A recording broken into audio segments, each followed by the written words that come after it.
গফরগাঁও উপজেলা পাগলা থানা মশাখালী ইউনিয়নে ২ নং ওয়ার্ডে পাগলাপাড়া গ্রামে এক জমিনে থেকে অন্য জমিনের গাছে ডাল যাওয়া কেন্দ্র করে রাতের আঁধারে সব গাছ কেটে ফেলে।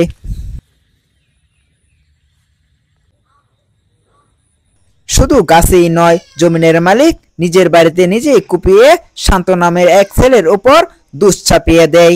এভাবেই দিনের পর দিন অত্যাচার করে আসছে এক পরিবারের উপর। আমার স্বামী রে বলছে যে তোরে 1 মাসের টাইম দিছি, তুই এনতে ওইটা জাল লাগবো। তখন আমার স্বামী বলছে যে ঝগড়া থাকলে আমার শ্বশুর লগে আছে, আমার লগে কি কোনো ঝগড়া আছে? তখন বলছে কি যে বলে আমি যেটা বলছি সেটাই ইবু। তখন আমার সাথে বাড়িতে বলছে, বলার পরে পরের দিন আমি কইছি যে একটা গাছ লাগাইছি আমি, এই গাছটা তারা কাটতে দিছি। তখন গাছটা কাটার পরে পরে আমি কইলাম যে কাটছ যখন তাহলে সবটি কেন কাটতে দি। পরে না কাটলে কি করবে, বাল ফালায়াম আমার বলতাছে। তখন আমি বললাম যে বলে তুই এই কথাটা কেমনে কইলি, আমি কি তোর বড় বোন ছিলাম না? তখন বলছে আমি কইছি আলা তুই যা করস কইরা লাগিয়া। পরে আমি কেলিগা এটা কইলাম, আমার ফিদাও লই আইতাছে। তখন আমি সেই গলিদা ঘুরা বাড়িতে আইসি, হেরা পরে তারে কইতাছি হে বলতাছে যে বলে তুই কিরম খেলাই তারস, কবে খেলাইবি আমার সাথে বলবি, যে বলে অমুক দিন খেলাইম। তখন আমিও বলছি যে বলে তুই তোর লগে আমি কি খেলাইতাম, তোর লগে তুই ছোট মানুষ, তোর লগে আমি কি খেলাইতাম। তখন এটা করার পরে পরে আমি গেছি গফরগাঁও। গফরগাঁও যাওয়ার পরে আমার মাইয়া সিন করো একলা একলা। তখন আমি এই গফরগাঁও কথা কইতাছি, এই মুহূর্তেই ফোন দিছে আমার মাইয়া যে আম্মা এই রাত 9টা বাজে, যে আমার তো দরজা টরজা ঘুরে বাইঙ্গালতাছে। তখন আমি একলা একলা, পরে আমার মাইয়া আসিন হেবাইত, হে শুধু একলা গরো। তখন আমি বললাম যে আচ্ছা আমি বাড়িতে আইতাছি। আই দিহি ঘরের কোনার মধ্যে দাউলে দাঁড়ায় রইছি।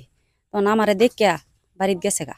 যাওয়ার পরে আমি আর কিছু বলছি না, না বলার পরে পরে রাত কিরা আমরা শোয়ার পরে যে এই যে গাছগুলা যে আসিন, এই মেহাগুনি গাছ, ওই যে কলফার রেন্দা কুবাইছে টুবাইছে, এটি কিন্তু আমি দেখছি না, না দেখলেও বাদে সকালবেলা দেখি যে বলে গাছটি কাটটা ডুমায় থয়ে দিছি।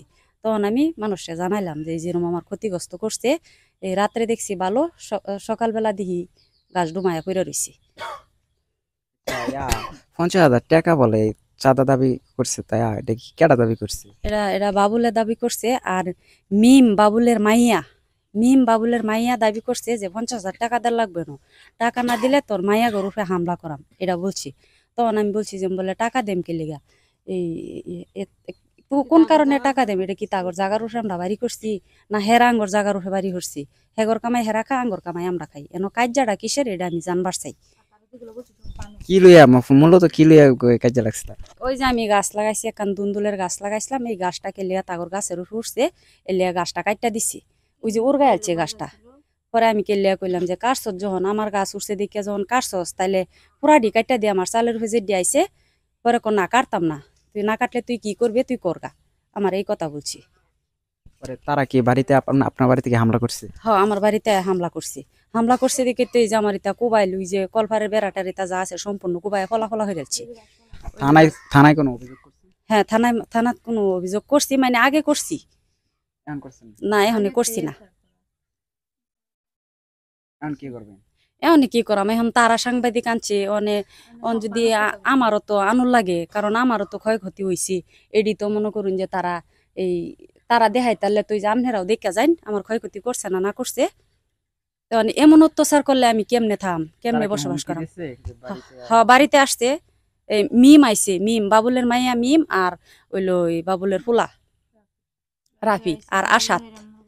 আমার মেয়ে মনে করুন গরথায় অনেক সময় তারা হামলা করে, হামলা করার পরে তখন আমার স্বামী বাড়িতে থাকে না, আমার ছেলে বাড়িতে থাকে না, আমার কি জানের একটা বয় আছে না, খালি হুমকি দে দাউলিয়া। আর এই যে বাবুলের মাইয়া মানে অনেক টর্চারিং করে, তারা 2 ভাই বোনে, আর তার মা আর বাবুলে। তারা রাতের বেলা কি আসে? তারা রাত্রের বেলায় বেশিরভাগ আসে, আমি শব্দ শুনি যে দাঁড়ায় কে আডে, লাগে যখন ঘরের পাশে কে আডে, তখন আমি চুপে চাপে বাইরে দেখি যে না দাঁড়ায় রাস্তার মধ্যে হাঁটা চলার মতন যাইতাছে এইভাবে। আমি ওখানে কি করতে পারি, আমার এটা আপনারা সমস্যার সমাধান করেন। আমি আমার মায়ের নিয়ে ঘুমাইতেছি, আমার ছোট বোন ছিল নানির বাড়ি। পরে বাদে আমি ঘুমাই গেছি, পরে হঠাৎ করে আসা দরজার মধ্যে তাকাইতেছে। পরে আমি রাগ করছি যে কে, পরে কথা বলে না। পরে দরজার মধ্যে কয়েকটা ঘুরি দিছে, পরে বাদে কইতেছে খুল, তোরে কুবা বেড়াইছি মারাম, তুই দরজা না খুলস। পরে আমি ডরে ভয়ে আর কথা বলছি না, দরজাও খুলছি না। পরে জানালা গুছাই দেখি যে দাউলে যাইতেছে। পরে রাতের বেলা? রাতের বেলা হয়, বেলা রাতে 9টা বাজে। পরে বাদে আমার বোন আসছে। পরে আমি জিজ্ঞাসি যে কি কেউ ভাই বাড়ি থেকে কি কেউ আসছে নাকি? পরে বলছে না, আমরা আসছি না। পরে দিয়ে ওই গেছে দাউলে হেরাঙ্গ বাড়ির মধ্যে আসছিল। পরে আর দেখছি না কিছু। আমার মেয়েরে অনেক অত্যাচার হরে যে আমি ঠেলা দিছি দেখে যার বাদে আমার বাহানো আয়া হায়রা বাবুলে আমার গড় ভাঙচুর করছে। হ্যাঁ বহুত আমলতে হ্যাঁ অত্যাচার করতেছে। তার অত্যাচারে আমি এই জায়গার মধ্যে টিহারা খুব দায়ী। আমার আমার হুতাইন বাইত না, আমার স্বামী অসুস্থ, আমি কি কি কি করি?